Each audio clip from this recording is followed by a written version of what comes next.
请注意，这期影片我会告诉你14个非常容易犯的错误，会导致你的频道被封锁删除。也就是说，你所有的努力都会付诸流水，所以这期影片一定要认真看完。我是 Grayson， 这频道主要分享关于 YouTube 频道运营、流量变现以及网络创业内容。我每周分享3部影片，需要记得订阅我频道。如果是新手创作者，你可以透过影片下方链接去免费领取 YouTube 新手成功宝典，它会从不同方面去告诉你如何去正确经营频道。首先第一个错误就是很多小频道创作者都会犯的，尤其是会喜欢观看我这种频道经营类的影片这样的观众。你可能会注意到有越来越多的小频道创作者，他们会在影片底下留言，去尝试去获得更多订阅观众。我观察到他们通常会使用2种方式来操作。首先第一种方式就是他们会尝试一下子留很多言，然后希望会有一个留言得到比较多的点赞，那么这次留言就会被比较多的观众去看到了，从而也会有更多的观众能够注意到他们频道，或者说他们会尝试在一些比较高赞的留言里面去进行回复这些信息，去暗示可以互相订阅，去互相增加订阅人数。换句话说，他们想去透过订阅其他人频道，换其他人来订阅他的频道。说真的，我并不认为这样的行为是出于恶意的，因为我完全能够理解，如果说自己花了很多时间和精力去经营频道，但是每天一觉醒来却发现订阅数毫无变化，这样的感觉是非常沮丧的。所以就有很多新手创作者，他们想出这样互相订阅的方式，来人为的去增加订阅人数。但问题来了，这样的做法其实对你根本没有好处，甚至会导致 YouTube 来封掉你的账号。尤其是当你在同一部影片里面去留下了非常多的留言，有可能 YouTube 会侦测到这是垃圾留言，或者是机器人留言。我真的有听说过有创作者是因为这个事情而导致频道被封的，完全没有救。而且假设说你没有被抓到，但这些你获得的订阅数根本对于你频道成人来说是没有用的，因为大部分这些订阅你频道的人都是不想要观看你频道的观众，所以 YouTube 演算法还是不知道应该把你频道推荐给哪些观众。我甚至会觉得这样是更糟的情况。你想一下，如果说你频道去透过互相订阅去获得了几千的订阅数，但是你影片一发出来只有几个观看，这样观众会觉得这非常奇怪，还不如你频道现在是几十上百个订阅数，你发出来的影片也只有几个观看，这样看起来是更加合理一些的，观众也是更加能够理解的。接下来一个频道被删除的情况，真实的发生在我认识的一个创作者朋友里面。事情是这样的，我们都知道一个谷歌账号底下是能够存在多个 YouTube 频道的。我这位朋友在一个谷歌账号底下，他有开多个频道，其中一个副频道他收到了3次的违规警告，就导致这个频道被 YouTube 删除了。而同时 YouTube 也决定把他这个谷歌账号一并停用了，这也导致他的主频道也一并消失了。所以这样的损失是非常惨痛的。但因为他是一个10几万订阅数的频道，所以呢他有机会去联系到 YouTube， 经过了3到4周努力之后呢，才成功的去把他频道抢救回来。但如果你是刚开始经营频道的人，那么你想要去联系到 YouTube 是比较困难的。所以结论就是，如果说你要经营多个频道，就一定要记住使用不同的谷歌账户去创建频道，这样是能够分担风险的。如果说未来某个时候你一个频道被 YouTube 删除掉了，那么不会去波及到你其他频道。那接下来这个让频道被删除的方式呢，是更加夸张的，因为呢它涉及到了骇客行为。那现在有的骇客呢，他会出售一些不正当的商品，他希望呢透过 YouTube 引流过去，所以呢他就会入侵一些 YouTube 频道，他会修改这个频道关于我的页面，就修改他的影片描述里面链接，以及修改他的置顶评论链接，甚至是主动在这个影片底下去留言。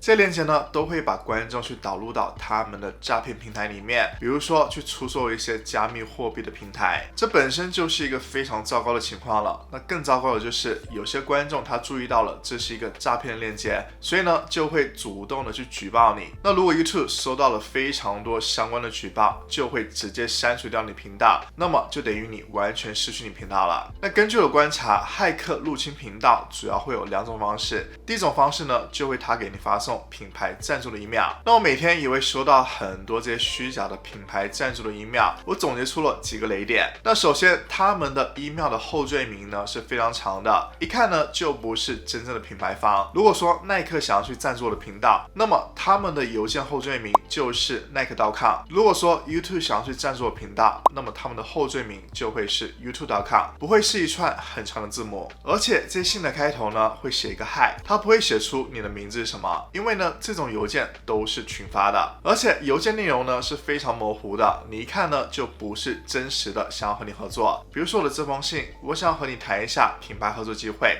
在 Telegram 就和我联系。光是看到这一句呢就非常可疑了。然后很多虚假的品牌赞助的 email， 他会提供一个非常高昂的品牌赞助价格，会让你心动。而且我还注意到了一个非常明显的破绽，就是在他们邮件里面并没有专属的公司的签名，真正的公司信件底下会有公司专门的 logo 还有签名的。如果是虚假信件，只会写几行字。如果说我真的回复他们了，他们就会给我发一个恶意的链接，在我的电脑还有 YouTube 账号就会中毒了。下一个你需要非常小心的行为，其实是在我刚开始经营频道的时候也犯了一个错误。在当时呢，我注意到了一个市场的缺口，我就很好奇为什么在现在 YouTube 上面没有人教如何去下载 YouTube 影片，因为我知道有很多人想要知道这个方法，所以我就制作了如何下载 YouTube 影片的这样的影片。问题是下载 YouTube 影片这个行为是违反 YouTube 的社群条款的，即便说我在影片里面有提到使用这样的方式去下载 YouTube 影片呢，是为了更好的创作，也使用了一些方式去巧妙的规避了关键词，但还是被 YouTube 抓到了，导致 YouTube 给了我一次警告。顺带提一下 YouTube 它的规则就是，如果说你在90天里面去收获到了3次违规警告，那么你频道就会被删除。所以一定要确保你的影片内容是没有违反 YouTube 的社群准则的，也不要在你影片里面去教大家去从事一些非法的行为，比如说骇客攻击、诈骗、盗版下载以及毒品相关的信息，这些呢都是 YouTube 上面明文禁止的内容。除此之外呢，你还需要小心著作权。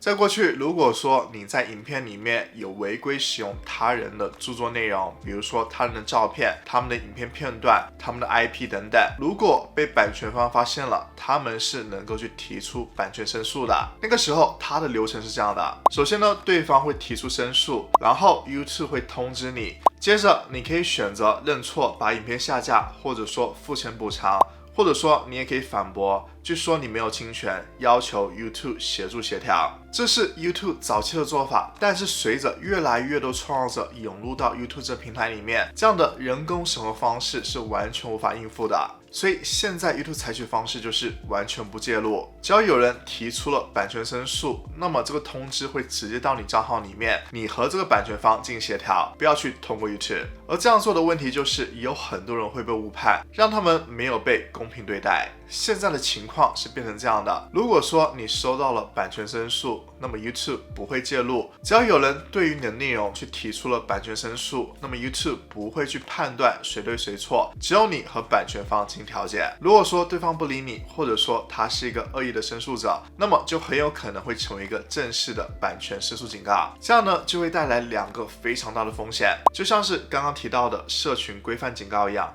，3次著作权警告就会等于频道永久删除。第2个风险呢，就是有人可以在短时间内对于你的3支影片提出申诉，你的频道就会在1夜之间被下架。我在 Reddit 论坛上面就看到了很多这样的恐怖故事，有很多创作者本身频道经营好好的，但是1夜之间3支影片收到了著作权的警告，还没来得及反应，频道就被删除了，所有努力都白费了。所以总之就是千万不要乱用没有权限的内容。但是换位思考一下，如果说你自己辛辛苦苦做出来的内容被其他人引用了，他也没有任何的标示，那你会有什么样的感受呢？我猜想你也是非常的生气，非常的无奈吧。反过来，如果说他们在影片里面有使用你的片段，但是他没有在影片的描述栏里面去标注出处，有在影片的描述栏里面去标注本身影片的链接，甚至是在影片里面有提到你，这样的感觉是不是会更好一些？你会觉得免费提供了很多曝光也是可以的。所以说，如果你真的想要去使用别人的内容，请尽量做到有道德、有礼貌，尤其是当原创者是非常有可能看到你这篇内容的时候。但这边我给大家提供一个比较实用的方式，就是你可以看一下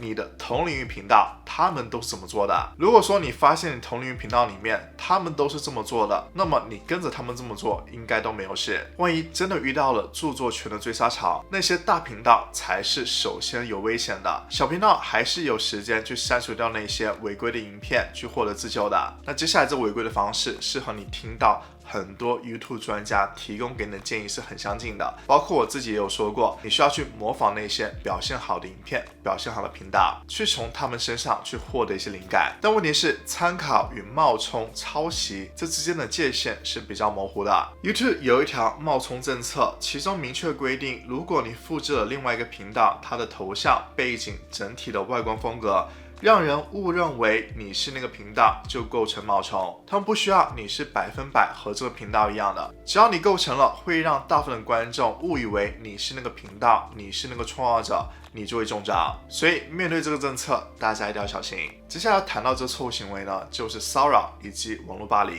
对于这类内容呢，很多人会有疑问，因为你确实能够在 YouTube 这平台上面看到很多类似于霸凌的内容，或者这类内容非常的打擦边球。那重点是什么呢？偶尔的小嘲讽、小玩笑可能是没有关系的，但是长时间重复的侮辱、歧视的言论，特别是针对于别人的外貌特征或者是受保护的族群身份，比如说种族、性别、宗教，那是绝对不行的。还有就像是威胁、散布私人资讯这样的行为呢，也是完全不被允许的。YouTube 对于这方面，尤其是针对未成年的内容是非常严格管制的。下一个，我看到很多的新闻创作者他们会犯的错，他们知道标题和缩图是非常重要的，但是他们用错了方法，他们会选择去使用点击诱饵式的标题还有缩图。我这里说的不是吸引人的标题缩图，而是完全和影片内容无关的缩图还有标题。像是观众在看到你标题还有缩图之后，以为你的内容是讲这个话题的，但是点进去看了之后，影片内容是毫无相关的。像 YouTube 它是越来越擅长去侦测这种情况了，因为呢，它使用了 Google Vision， 它会判断你的影片的每一帧每一秒是否是和你缩图标题所想要表达的是一样的。如果说 AI 发现你本身的影片内容是和你标题和缩图的内容是不一样的，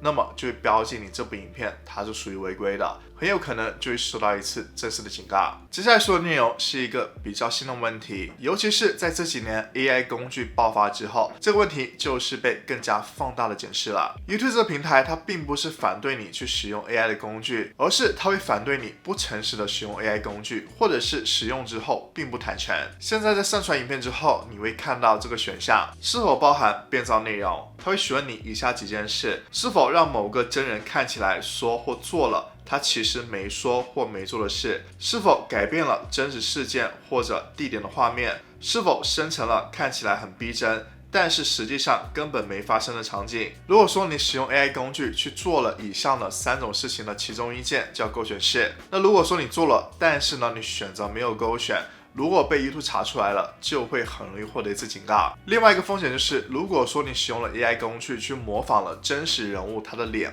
或者是声音，如果被对方看到了，他就能够去发出著作权的申诉。对于这类的申诉呢，你是几乎没有辩驳的空间的。如果说你频道在90天内收到了类似的3次警告，那你频道也是会被关闭的。接下来这个风险呢，表面上看是很明显的，但是很多人都忽略了它真实的危害性，那就是 YouTube 的儿童安全政策。你可能首先会想到，那不就是不要去霸凌儿童吗？但其实不仅仅是这样， YouTube 对于儿童定义就是未满18岁的任何人，所以以下内容都会被视作违规。性暗示或者是物化未成年人的影片，任何涉及未成年人从事危险行为或者鼓励未成年人做危险事的影片，比如说你上传了一部你未满18岁的弟弟去挑战或者是去展示极限运动的影片，那很有可能会被 YouTube 认为你是在展示未成年人挑战危险行为的影片，或者是在鼓励未成年人去挑战危险行为。这类影片呢是在 YouTube 上面是属于违规的，所以呢尽量不要做。总而言之，如果说你的影片里面有出现未成年人，那么就需要你格外的谨慎。接下来这个也会让你频道被删除，就是散播错误资讯。那什么叫错误资讯呢？现在 YouTube 比较关注以下的几个领域：影响人口普查或者选举内容，比如说故意误导选民，可能对公众造成严重伤害风险内容，比如说错误的医疗资讯，误导性剪辑，比如说用旧画面假装是新的新闻或事件。而这其中最容易出事的2个主题就是政治还有健康。如果你可以的话，就尽量避免这2个主题领域。如果说你非做不可的话，就可以参考一下同领域的大频道他们是怎么做的，跟着他们这样做，一般来说都是没有事情的。其他 YouTube 不喜欢内容还包括了裸露与性的内容，除非你是拍哺乳、露营或者是试穿透明衣服的影片，不然的话基本上是会获得黄标或者是直接下架的。虽然有很多这类型的影片它是没有被侦测到、没有被处理的，但是你会觉得这类内容一直在踩在 YouTube 的底线上面。但我也建议大家不要抱着侥幸心理，如果说为了你频道能够长期安全，就尽量需要避开这样的一些内容。接下来再举2个 YouTube 上面比较敏感的内容类型。首先呢，就是暴力与血腥画面，大部分包含受伤、死亡的画面呢，一定要去打上马赛克，否则呢，就很有可能会被 YouTube 要求下架。有2个例外，就是游戏画面。对于游戏上面的暴力血腥场面呢，YouTube 的规范是比较松的。还有呢，就是合法职业比赛上面的画面。另外一个敏感的内容类型就是枪支内容，你是可以制作和枪支相关的内容的，但是不要教其他人去如何使用枪支，如何去获取弹药枪支，或者是如何改装枪支，特别是在那些本来取得枪支就比较困难的国家。但如果说你是在影片里面去展示狩猎历史，对于狩猎的安全教育影片，那这样呢是比较安全的。下一个我想讲的违规行为是一个老问题了，是关键词堆砌。这种做法其实在2013年的时候就被禁止了，但现在还是会看到有一些小频道会照样做。他们有听说 YouTube 会按照影片里面的关键词来进行 SEO 的搜索排名，所以呢，他们就会在影片的搜索栏里面去放入一大堆的关键词。这样呢，其实是一个关键词堆砌的行为，是 YouTube 禁止的。正确做法呢有2种。首先呢，你影片描述需要是写给人看的，影片的描述是很重要的，但是呢，你需要自然的去把关键词整合到一起，是人能够去正常阅读的，而不是一眼就看出来这是在塞关键词。还有一点呢，就是加入标签。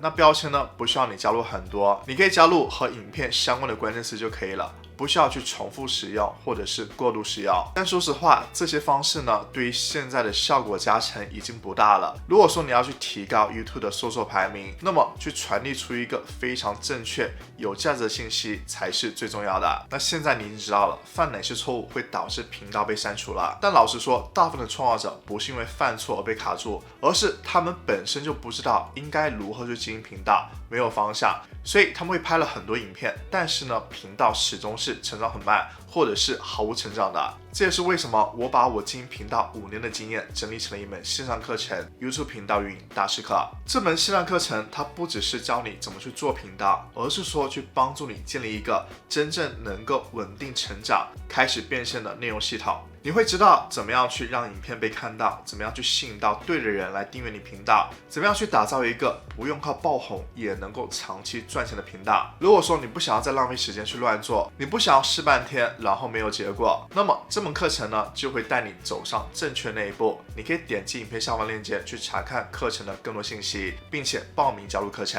如果你还想知道2025年小频道是如何疯狂爆红的，一定要去看这期影片。如果你觉得这期影片对你有帮助，希望这部影片点个赞，记得订阅我频道，追踪我 IG。那我们下期片再见，拜拜。